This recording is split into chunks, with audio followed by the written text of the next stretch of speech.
चक्का जाम से थम गए लाखों पहिए। हाईकोर्ट द्वारा प्रतिबंधित मार्ग पर अक्सर होता है चक्का जाम। पुलिस की मौजूदगी में होता है जाम। प्रचलन जो अब एक प्रथा का रूप ले चुका है। एक जाम जो इंदौर के हृदय स्थल पर अब हो चुका है आम। पहली तस्वीरें संघियों के उस विरोध की हैं जिन्होंने रफ्तार से दौड़ने वाले इंदौर के वाहनों में ब्रेक लगा दिए। दरअसल संघ प्रमुख मोहन भागवत का कांग्रेसियों द्वारा पुतला जलाए जाने से खफा संघियों ने पहले कांग्रेसियों के घर पर हमला बोला और फिर इंदौर के रीगल तिराहे पर चक्का जाम कर दिया। दूसरी तस्वीर है मेडिकल कॉलेज के उन छात्रों के विरोध की जिनका विरोध शासन से है, लेकिन उन्होंने भी रीगल तिराहे पर चक्का जाम कर अपना विरोध जाहिर किया। अब सवाल ये उठता है कि दोनों ही मामलों में जनता का क्या सरोकार, तो फिर यह आम जनता इस बात का खामियाजा क्यों उठा रही है।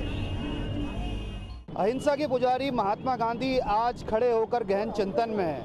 दरअसल उनका चिंतन इस बात को लेकर है कि लोकतंत्र में अभिव्यक्ति की स्वतंत्रता कितनी होना चाहिए, इसको लेकर बड़े सवाल खड़े हो गए। हाईकोर्ट का प्रतिबंधित मार्ग है ये मुद्दा, चाहे छोटा हो या बड़ा हो, यहाँ पर हुजूम आता है और उसके बाद सैकड़ों पहिए थम जाते हैं। इसको लेकर कुछ लोगों से हम जानने की कोशिश करते हैं क्या ये प्रतिबंधित मार्ग है और ये क्या प्रचलन जो हो रहा है, जिस तरह की एक प्रथा बनता जा रहा है लगातार यहाँ पे आना, कितना जायज़ है ये?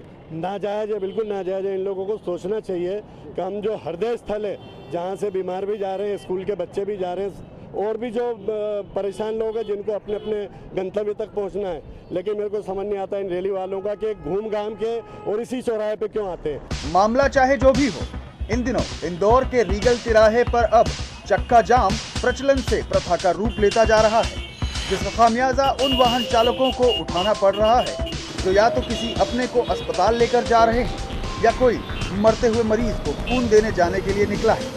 कोई भूखा है, किसी को खाना पहुंचाना चाहता है, तो किसी का बॉस दफ्तर में उसका इंतजार कर रहा है, तो कोई जरूरी काम से सरकारी दफ्तर जाने के लिए निकला है। अब हमें ब्लड देने जाना था, पेशेंट को ब्लड, वहाँ पेशेंट की स्थिति खराब है और हम ऐसे जाम में फंसे हुए पिछले 1 घंटे से। सभी पूरा ट्रैफिक जाम लगा पड़ा है, 1-1.5 घंटे से सभी यहाँ पे खड़े हैं। दरअसल इंदौर के हाई कोर्ट खंडपीठ से महज कुछ ही दूरी पर बनी गांधी प्रतिमा के इलाके को उच्च न्यायालय ने प्रतिबंधित जोन घोषित कर रखा है, जिसकी रखवाली का जिम्मा कानून के रखवालों को सौंपा गया है। लेकिन राजनीतिक रसूख और अनर्गल जन विरोध के चलते पुलिस यहाँ मूक दर्शक बनी सब देख रही है। अब जरा इन मजदूरों को देखिए। इंदौर के गांधी भवन में ये लोग संभाग आयुक्त कार्यालय तक अपनी बात रखने रैली की शक्ल में जाना चाहते थे, लेकिन पुलिस ने इन्हें प्रतिबंधित मार्ग के नियमों का हवाला देकर गिरफ्तार कर लिया। इन्होंने कमिश्नर कार्यालय पर कोई सूचना नहीं दी थी और एमजी रोड जो प्रतिबंधित है हाई कोर्ट द्वारा, उस पर बिना सूचना के प्रदर्शन और बिना अनुमति के प्रदर्शन करने आए थे। इस वजह से हम लोगों ने इनकी अरेस्टिंग की है।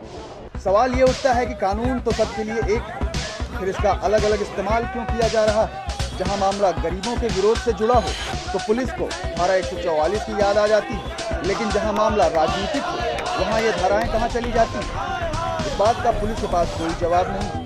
अब ऐसे में सवाल यह भी उठता है कि लोकतंत्र का हवाला देकर आम जनता को परेशान करने वाले इन प्रदर्शनकारियों का विरोध कितना जायज़ है और इससे कितना सामाजिक सरोकार जुड़ा हुआ है।